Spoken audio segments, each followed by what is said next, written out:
안녕하세요. 케냐 박성규 선교사입니다.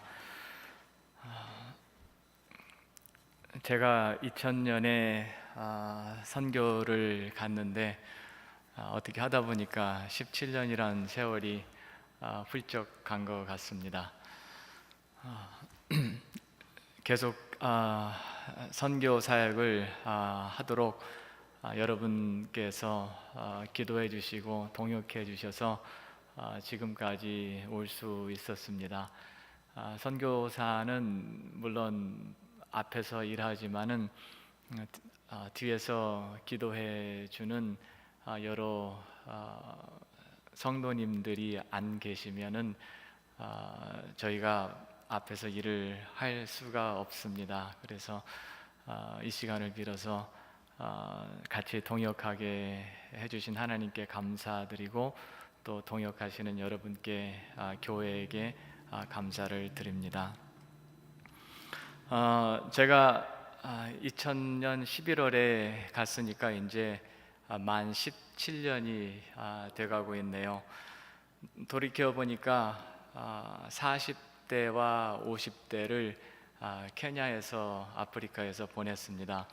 젊었을 때는 생각지도 안 한 일이고 또 생각도 못한 일인데 참 인생이 재미있는 것 같습니다. 미국에 이민 왔을 때는 여기서 죽을 때까지 살 줄 알고 있었는데 또 하나님께서 두 번째 이민같이 보내셔서 다른 곳에 가서 살았습니다. 2007년도에 처음으로 안식년을 한 후에 한 10년 정도 물론 여름에 잠깐 방문을 했지만은 안식년을 하지 않다가 이번에 계기가 되어서 하게 되었습니다.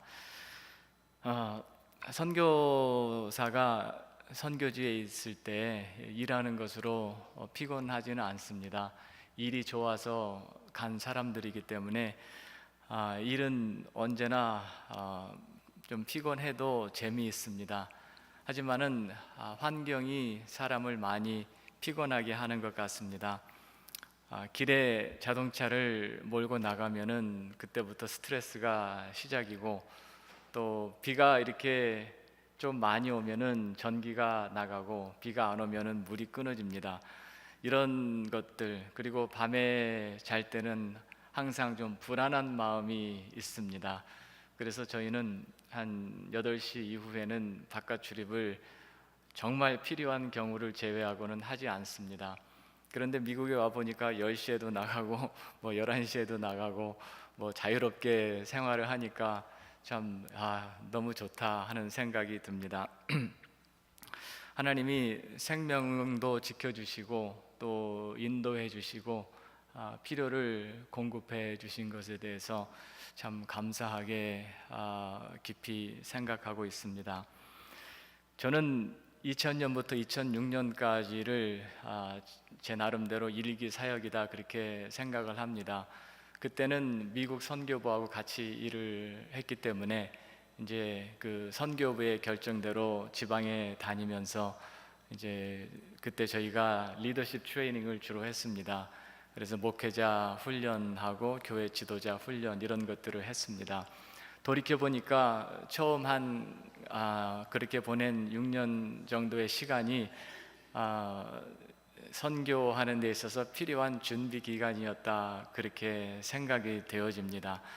선교사가 선교지에 처음 나가서 뭘 해보겠다고 열심히 하지만은 돌이켜 보니까 그렇게 열심히 뛴다고 일이 다 되는 게 아니고 차근차근 단계를 밟아가야지 일이 된다는 것을 알았습니다. 2007년도에 안식년을 한 다음에 2008년부터 금년 6월 안식년 들어오기까지 한 9년 반 정도의 세월을 제 나름대로 이기 사역이다 그렇게 평가하고 있습니다. 2008년도에 케냐에 돌아갔는데 이렇게 돌아다니면서 하는 사역을 하다 보니까 결과를 가늠할 수가 없어요. 뭐 열매가 얼마나 맺히는지도 알 수가 없고 그래서 목회자 훈련원이 있어야 되겠다. 왜냐하면 저는 마음속에 들었던 확신이 지도자를 양성시켜야 된다. 이 목사를 키워야 된다.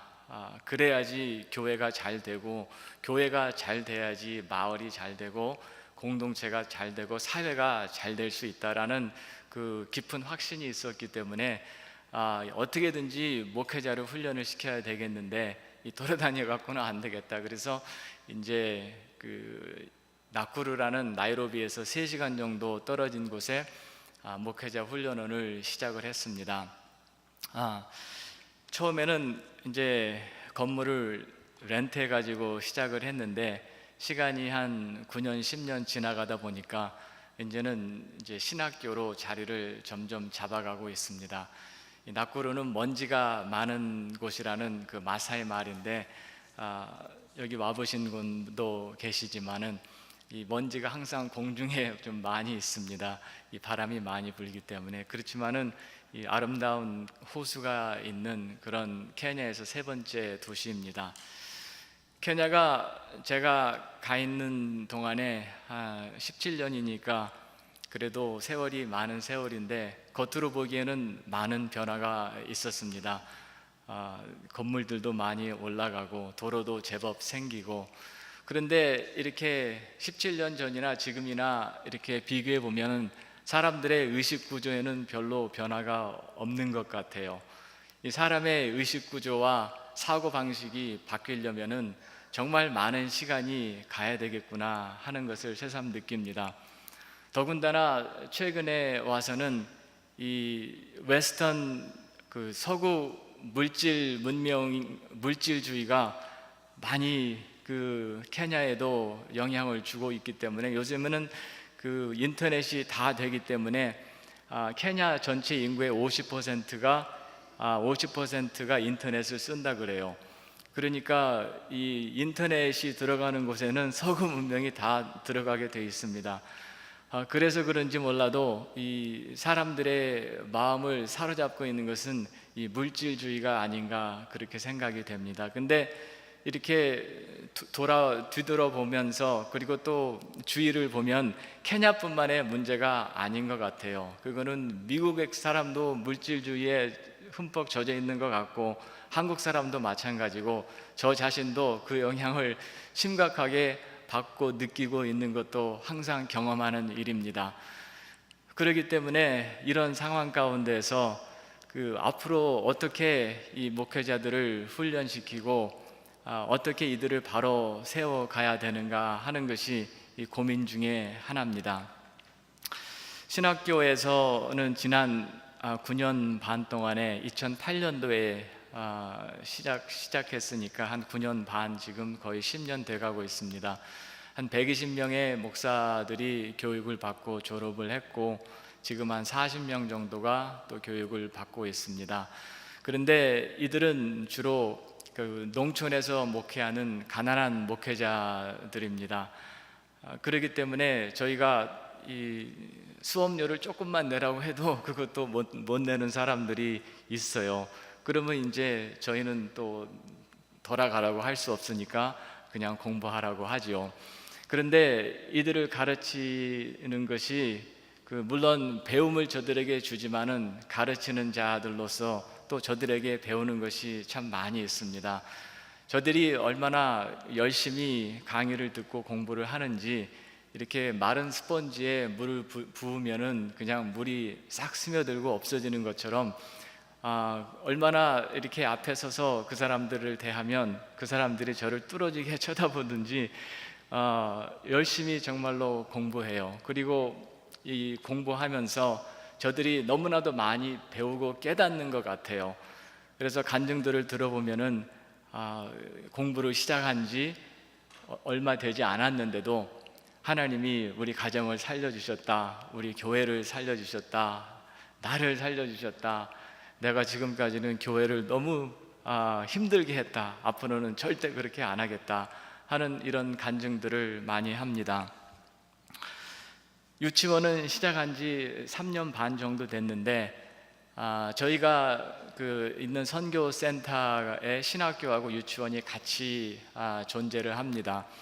그런데 유치원이 있는 곳이 마을이에요. 그래서 도시로부터 약간 떨어져 있는데 좀 가난한 동네예요.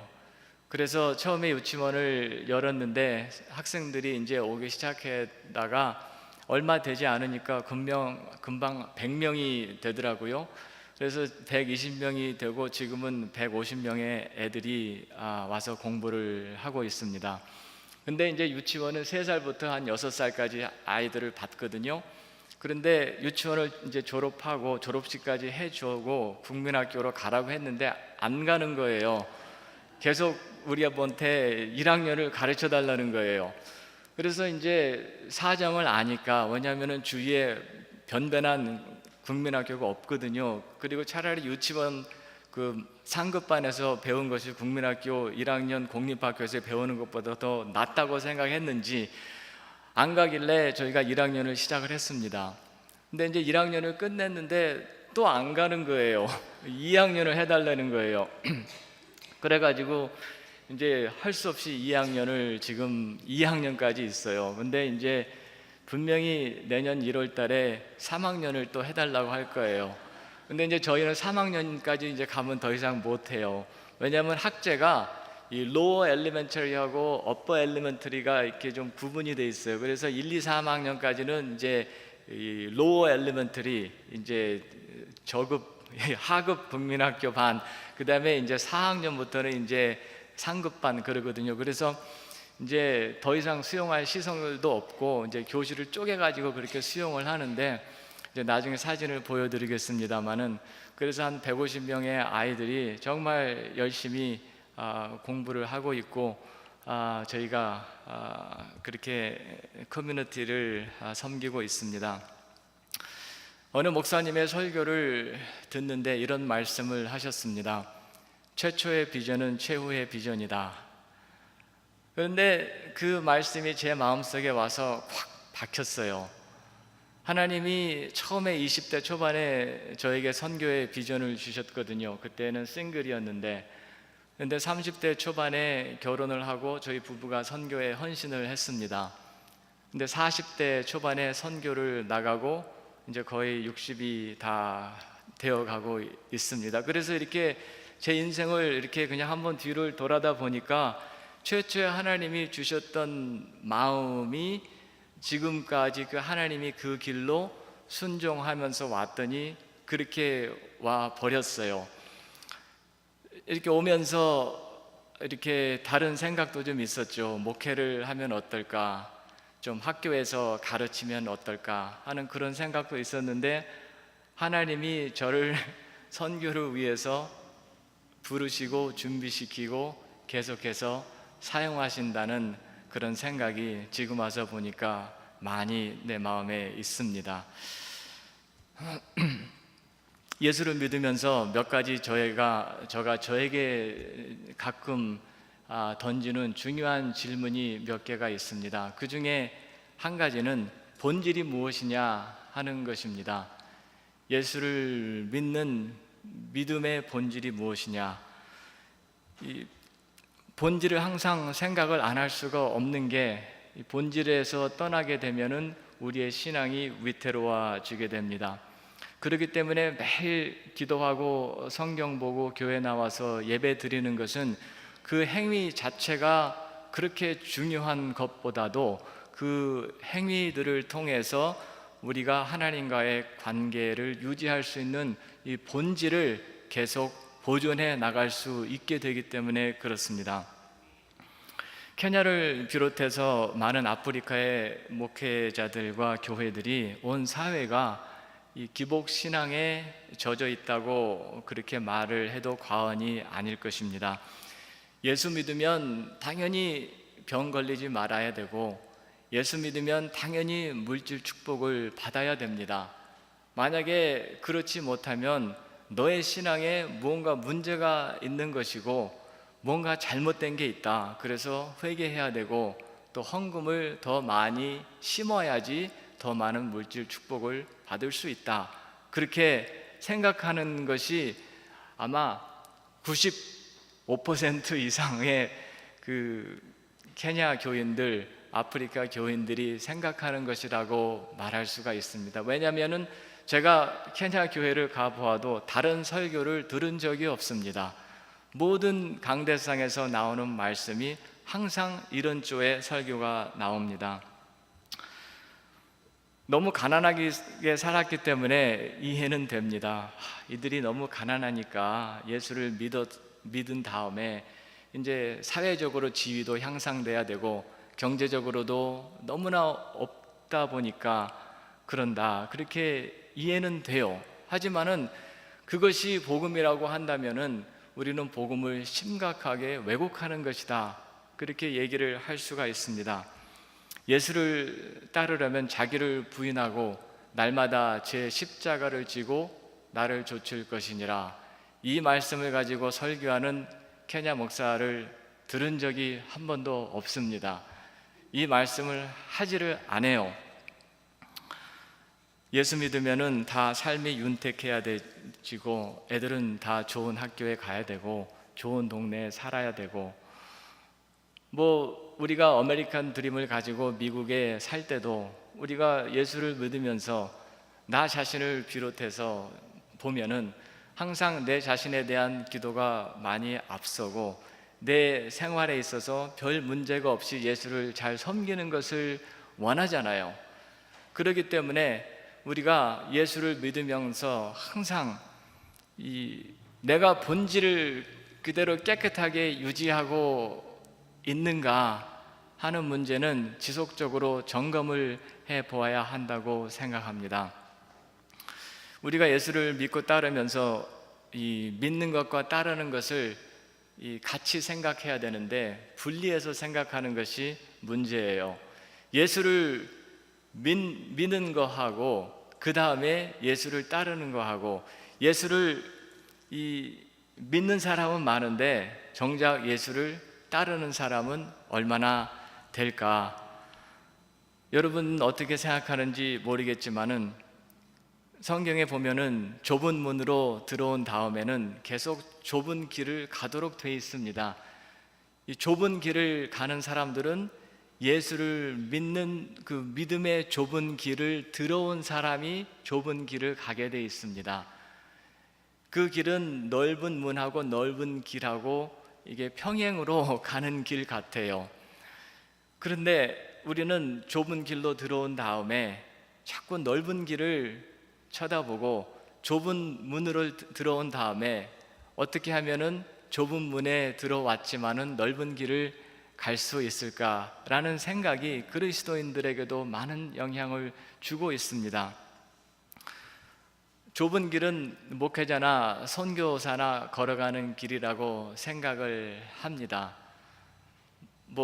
틀린 말은 아니지만 저는 그 말이 틀렸다고 생각해요.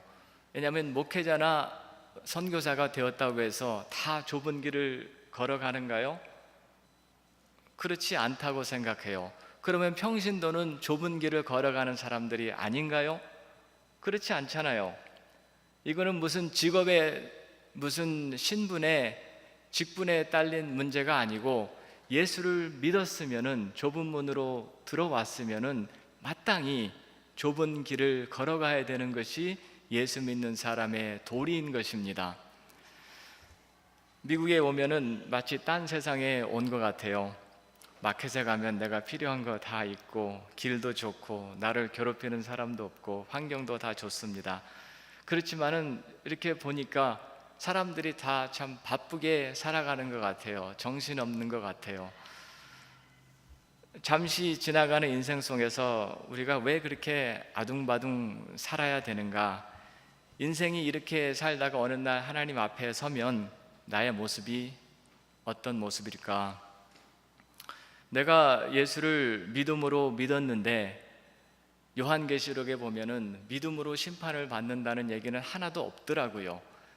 요한계시록에 보면은 심판은 행위로 된다고 돼 있어요. 그래서 다시 한번 읽어보니까 믿음으로 심판받는다고 돼 있지 않아요. 그런데 우리는 믿음이 있으면 모든 것이 다 된 양 그렇게 생각을 하고 살아갑니다. 제가 아이들한테 애들을 케냐에서 17년을 키웠는데 케냐에서 키우면서 공부하라고 푸시를 참 많이 했습니다. 근데 한 번은 미국 선생님이 저한테 와서 물어보더라고요. 너네 한국 사람들은 왜 그렇게 애들한테 공부하라고 푸시를 하고 공부를 중요하게 생각하느냐. 그래서 제가 답변을 하긴 했습니다마는 미국 선교사들을 보면은 애들을 푸시를 안 해요. 그래서 저랑 같이 이렇게 친하게 지내는 영국 선교사가 있습니다. 이 부부가 있는데 둘 다 아주 영국의 1등, 2등 대학을 나온 수재들이에요. 이 남편은 케임브리지 대학을 나왔고 부인은 옥스퍼드 대학을 나왔어요. 그러면 똑똑한 사람들이잖아요. 근데 아프리카에 한 30년 선교하면서 살았어요. 근데 그 아이들을 보니까 애가 축구를 하겠다니까 축구로 대학을 가게 허락을 하더라고요. 저는 제 아들이 아빠 나 축구하면 안 될까? 그래서 안 돼 그랬거든요. 근데 또 아들이 노래를 하면서 음악으로 대학을 간다고 하니까 또 음악으로 대학을 가라고 그러더라고요.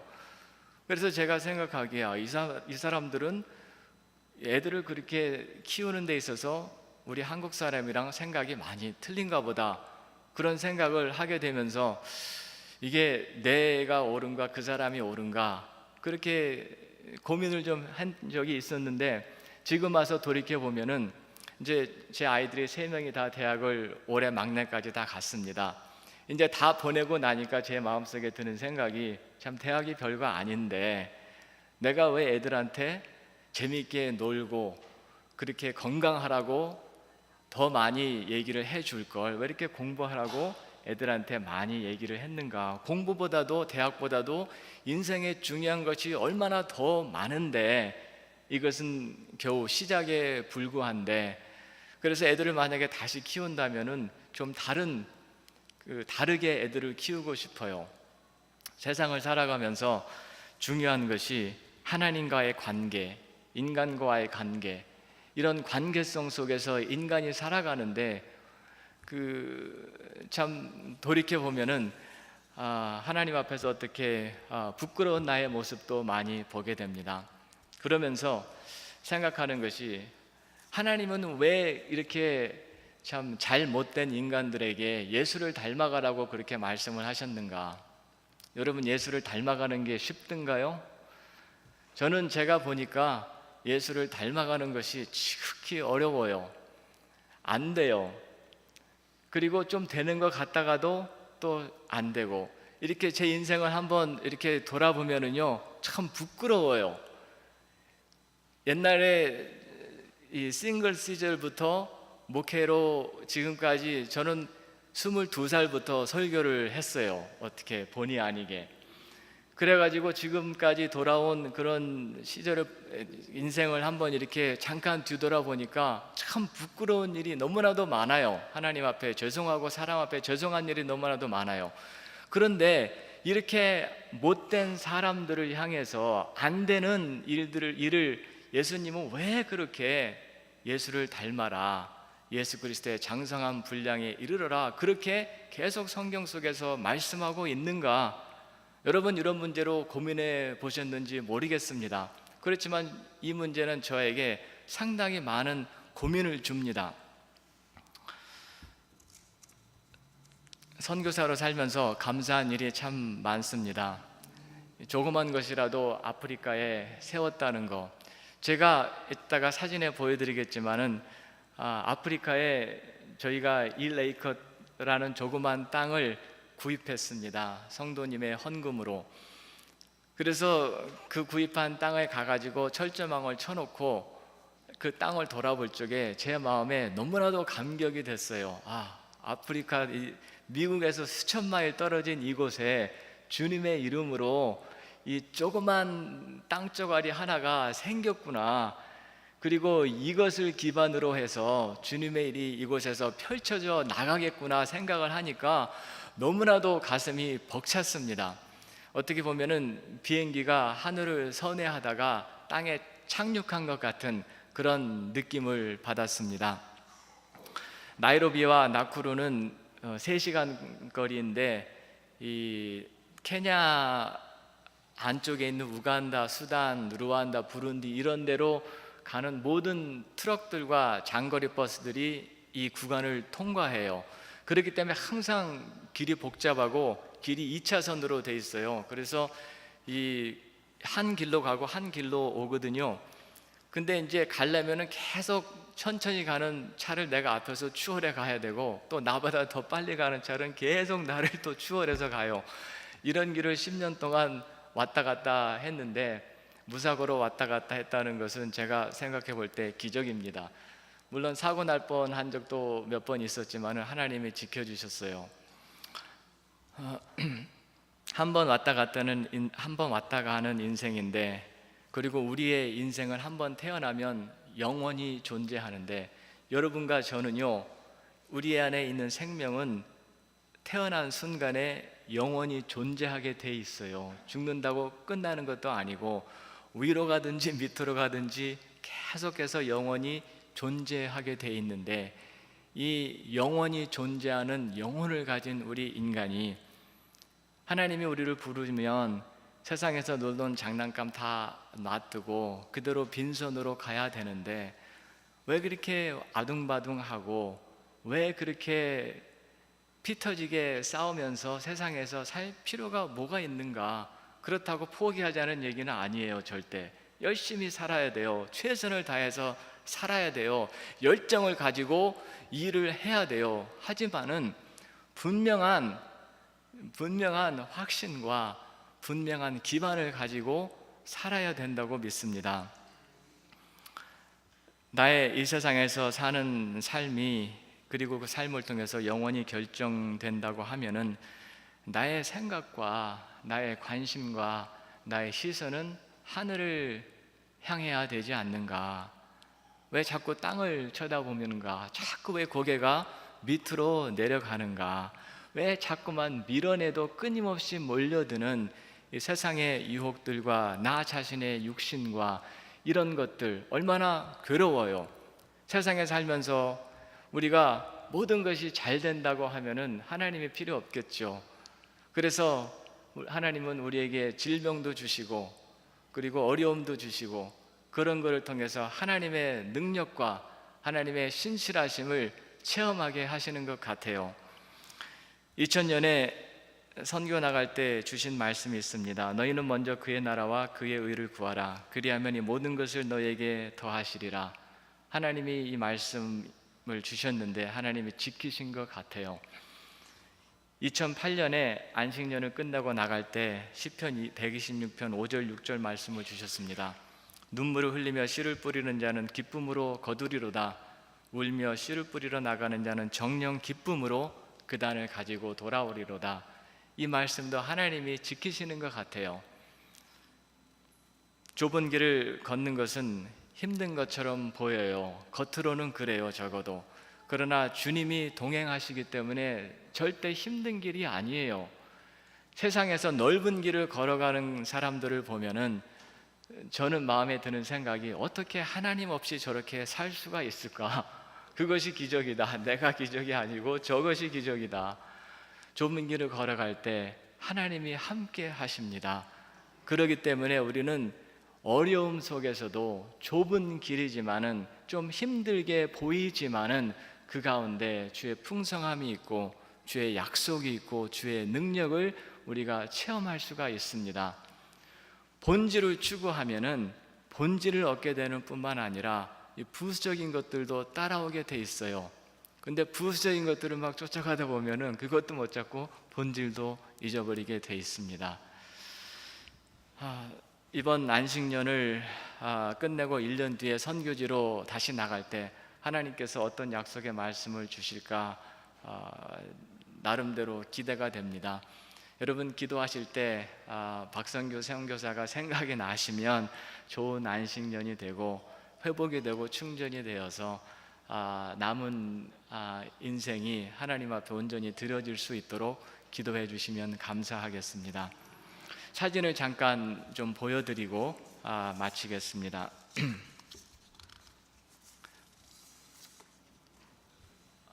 네, 이것은 제가 이렇게 보고하겠습니다. 아프리카 지도인데요. 케냐가 그 오른쪽 중간 부분에 있습니다. 저는 처음에 케냐로 2000년 전에 갈 때 케냐가 어디 있는지 잘 몰랐어요. 근데 지금 모르시는 분도 계실 거예요. 케냐가 그 중간 부분에 연두색으로 되어 있는 부분이 케냐입니다. 다음에요. 이것은 저희 아이들이 2000년에 갈 때 3살하고 1살이었습니다. 3살짜리 쌍둥이고 볼에 이렇게 하고 있는 놈이 1살짜리인데 그게 이제 졸업을 해가지고 대학교를 갔습니다. 이제 이게 애들 컸을 때 한 2년 전인가 그때 찍은 사진입니다. 막내가 이번에 고등학교 졸업하고 찍은 사진이고, 이거는 이제 저희가 처음에 렌트를 해가지고 목회자 훈련을 시작할 때 한 13명 들어가면 꽉 찼어요. 리빙룸에서 수업을 시작했습니다. 이제 그때 렌트한 건물이고요. 네, 이게 이제 저희가 그 하나님이 저희에게 허락하신 그 땅인데 건축을 시작하기 전에 철조망을 쳐놨을 때 찍은 사진입니다. 이제 이때 저희가 이때는 기공식을 했을 때인데요. 저희 학생들과 그 목회자들이 축하를 해 주었습니다. 요거는 이제 그때 기공식 때 저희 새생명 비전교회에서 단기 선교팀을 보내주셨습니다. 그래서 그때 삽을 들고 이 땅을 파르기 시작하는 장면입니다. 거기는 돌이 많기 때문에 돌로 집을 지어요. 미국은 나무로 짓는데 돌집이 훨씬 따뜻하고 좋은 것 같아요. 그래서 돌을 많이 그 채석장에서 가져다가 돌집을 저렇게 지었습니다. 이제 이게 저 건물은 제가 설계를 했습니다. 제가 설계 시옷자도 모르지만은 이 땅을 보고 여기에 이 건물을 지으면 좋겠다 생각하고 안에는 또 이렇게 하면 되겠다 해서 지었는데, 이같이 보이는 건물 4동을 지었습니다. 한 개는 예배실, 한 개는 신학교, 한 개는 유치원, 그리고 한 개는 식당 겸 기숙사로 그렇게 만들었습니다. 이게 이제 저희 유치원 애들 상급반 좀 큰 애들이에요. 뒤에 있는 애들은 저희 애들이고, 유치원 학생들 또 체육복도 있어요. 그래가지고 또 체육하는 날은 다 저렇게 체육복을 입고 옵니다. 이제 이게 저희 스태프가 15명 있습니다. 이제 그 중에 일부하고 같이 찍은 사진입니다. 이제 애들이 아침에 7시에 등교를 하는데 들어가기 전에 이렇게 잔디밭에서 운동을 하고 체조를 하고 들어가요. 그때 노래를 부르면서 하는데 아침에 일어나서 애들 노는 것을 보면은 참 마음이 흐뭇해요. 이제 이게 유치원 안에 있는 데인데요. 케냐 수준으로 보면은 미국하고는 비교할 수가 없겠지만 케냐 수준으로 보면 아주 좋은 시설입니다. 이제 이건 예배실이에요. 근데 이거는 그 BBS를 할 때인데요. 역시 2년 전인가 새생명 비전교회에서 BBS 팀을 보내주셨어요. 그때 이제 제이콥 전도사하고 그 학생들이 와서 BBS를 해주었는데 너무 좋았습니다. 이건 이제 신학교 학생들, 목사님들 공부하는 장면이에요. 열심히 공부들을 합니다. 이건 졸업식 때 찍은 사진이고, 이거는 이제 목회자 세미나가 끝나고 찍은 사진이고, 이거는 이제 지방에 가서 찍은 사진이고, 이제 지방에 가서 이렇게 크루세이드 같은 거를 하다 보면은 이렇게 사람들이 새까맣게 몰려들어요. 그리고 예수 믿겠다고 그렇게 손을 들고 나옵니다.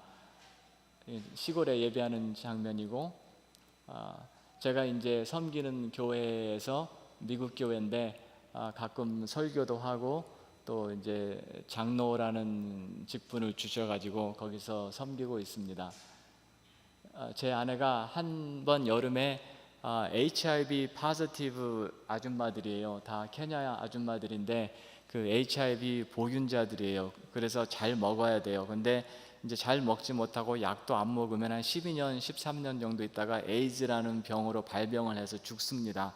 근데 이제 영양 섭취를 잘하고 약을 계속 먹어주면 이제 계속 살아갈 수가 있는데, 한 번은 저희가 HIV 그 여성 센터에 가서 저희 아이들하고 음식을 이렇게 만들어 주면서 한 여름 동안 섬긴 적이 있습니다.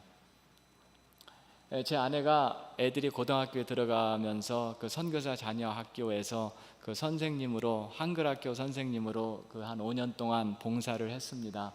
그래서 그 한국 아이들뿐만 아니고 외국 아이들이 그 한국 말과 문화를 배우는 그런 좋은 시간이 됐었습니다. 스태프들하고 한국 아이들하고